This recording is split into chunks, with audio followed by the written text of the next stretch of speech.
friends, and welcome to day 2 of the moving vlogs. Dad and I are back at the apartment. I slept at mine last night and we are just doing our thing. Dad is back there. He's got his little setup going, his little workstation. Look at you. He's putting together the IKEA TV unit, which will go there. He loves all of this, as you can tell by all his tools. A handyman. Mum and Dad also got me the most lovely flowers and this vase, and then a bottle of champagne over here, which is just so cute. A cute little housewarming present. I feel like I should be buying you a present. Both my parents, as I mentioned, have been so helpful, and Anya actually. Anya's been really helpful as well, surprisingly.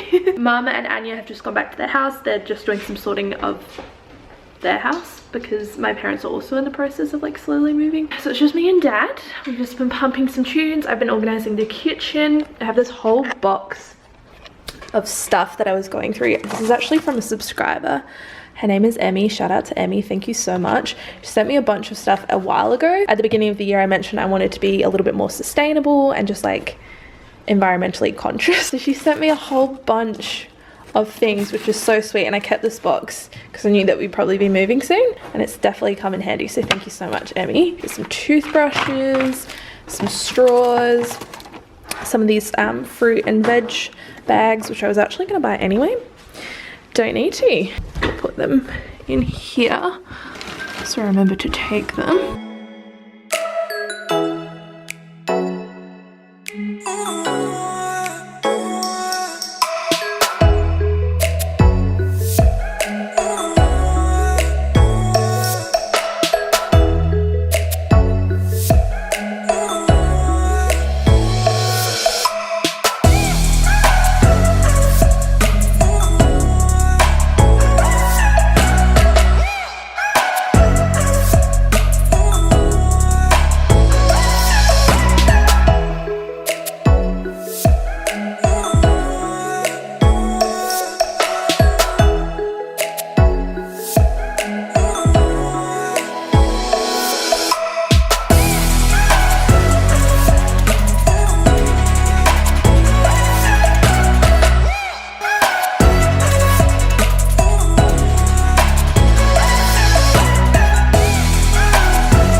That's probably going to be out of line.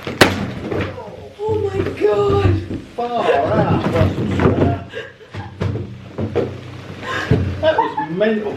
That was the loudest bang ever. It is quite a while later now. Dad just left. We just had some lunch. Mum brought some ham over. Oh my god, the lighting. The sun is coming through. It's so pretty. Yesterday when the weather was so lovely, the sun was just like beaming in and the lighting was just incredible. It was so beautiful. And we finally got a little bit of sunshine. Anyway, yeah, I just thought I would give you guys a little update. It's quite a mess. We just had lunch, so I need to clean that up, but I washed up all of the stuff that Emmy sent me. We did a little bit of shopping yesterday. We got cleaning supplies and then we picked up some like non-perishables, so like kidney beans, diced tomatoes, Vegemite for Nick, baked beans, spaghetti, a classic, and then we love popcorn. So we got sweet and salty popcorn, 95 cents from Woolies. This one, I haven't really put anything in just because I'm a little bit worried. It's like above the stove, so I don't want to put anything too crazy in there. I think we have some food scales and a chocolate fondue set.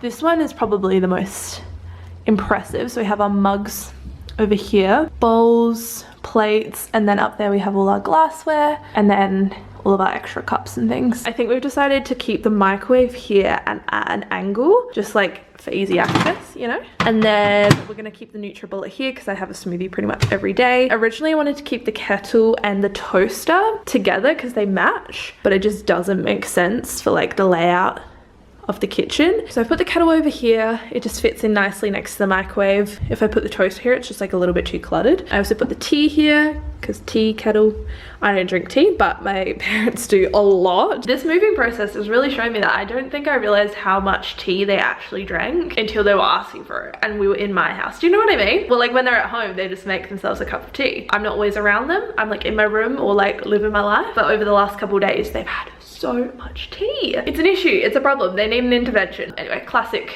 British parents, am I right? So you have the tea canister over there, and then this one is for coffee. We don't have any instant coffee at the moment, so I just put the Nespresso pods in here, and then we're gonna put sugar in here. This is the Nespresso machine that we got. I still have to set this bad boy up, but it's so pretty. It was the last one in stock. It was like sold out everywhere.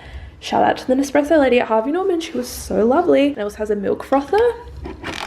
Big fan.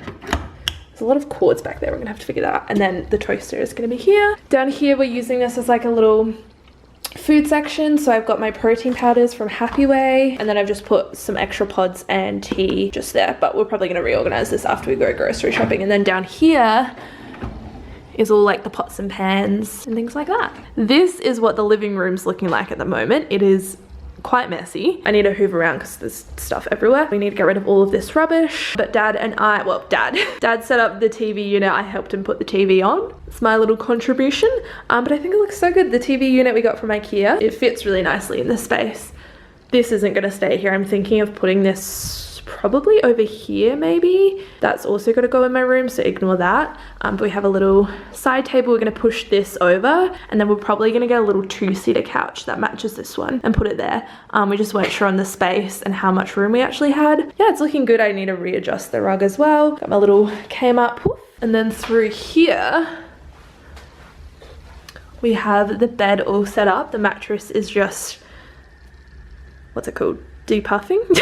I just have some clothes and like the bed sheets and stuff to put on once it's a little bit more inflated. In here, I don't think there's much progress in here. Yeah, I just have Nick's cricket bag. I think that's makeup that I need to sort through. Nothing is really hung up in here. I think I just have like garbage bags, yeah.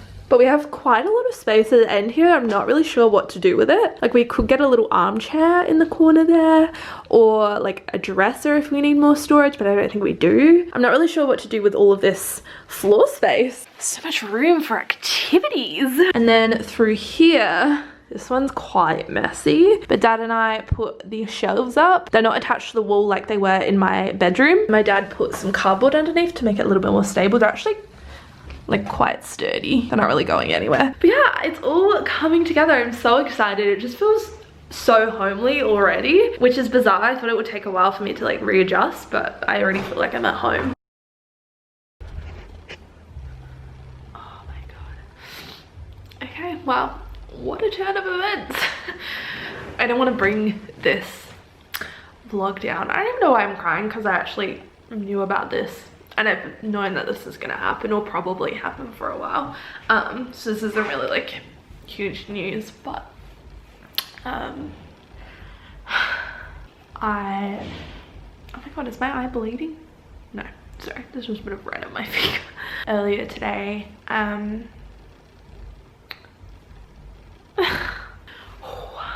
I hate crying on camera. I'm such an ugly crier, and I really don't want to bring down the like excitement of this moment.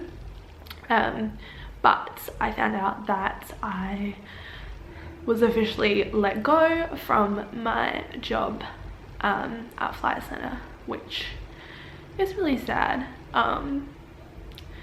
It's not like nothing to do with the money, like that side of things. Like I am perfectly fine. I'm not stressed about the money. Obviously it's not great timing, like moving out and then like not actually having a job to fall back on, but I kind of knew that going into this. I know something else will come up. It's just like I just really like the job.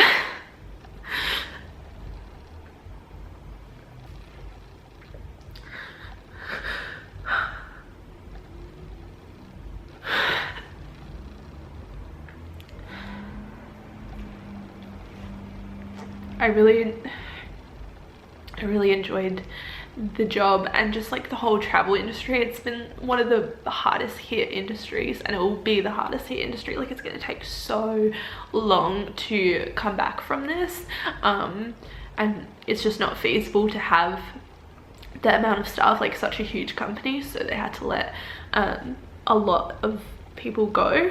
Obviously I've only been with the company nearly a year, actually, in like a month, but obviously it makes sense. We're less experienced, they don't have to pay redundancy. It makes sense for them to let us go, but it's still sad. I just feel like I met so many amazing people and I just felt like I was good at it. Like, I don't want to toot my own horn, but oh my god, I need to stop crying. Give me a sec.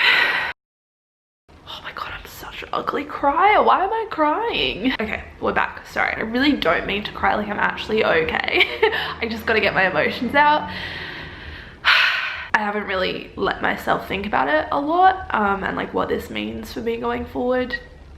Like I said, I'm not stressed financially or in terms of like, I don't know, my life. Like, I feel content and just like comfortable, and I'm not stressed. Like, maybe I should be, but I'm not too stressed. It's more so just, yeah, knowing that I'm not gonna be back in that industry, or at least not for a while, and just the job. Like, I loved the job. I like to keep humble, but I like to think I was good at it, or I would have been good at it if I had stayed on and had that time to progress and develop. The job ticked a lot of boxes for me in terms of like customer service and just like creating that customer connection. I loved that. And obviously working in the travel industry and talking about travel all day. And then there was like the new side of like sales that I had never really experienced, and I found that really interesting and quite like challenging in a way. Yeah, it tested me and it really taught me a lot, and I, yeah, really will miss the job. It's sad.